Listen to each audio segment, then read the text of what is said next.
అంతే తప్పించి సింగపూర్ రోడ్డుకి నిర్మాణ రంగంలో ఏమాత్రం అనుభవం లేదు. సింగపూర్ రోడ్డుకి చేతనైంది 3. ఒకటేంటయ్యా అంటే బ్రోకరేజ్ పనులు.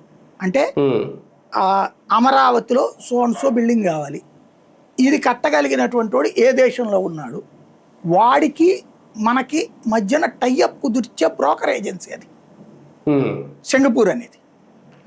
నెంబర్ 2 పర్యాటకం, వాళ్ళకి ఎంజాయ్ చేయడానికి రండి, అక్కడ ఎక్వేరియం ఉంటుంది, అంటే సముద్రం లాగా మనం దాని కింద నుంచి తిరుగుతుంటాం అన్నమాట, మన పైన చేపలు అవన్నీ తిరుగుతుంటాయి, అట్లాంటిది ఒకటి ఉంటుంది. తర్వాత ఒక 10 అంతస్తులు 25 అంతస్తులు డాబాల దాకా చెట్లు ఉంటాయి, డాబా పైన అంతా కూడా రకరకాల చెట్లు, అదంతా ఏసీ లేకుండా న్యాచురల్ చల్లదనం ఇవన్నీ ఉంటాయి అన్నమాట.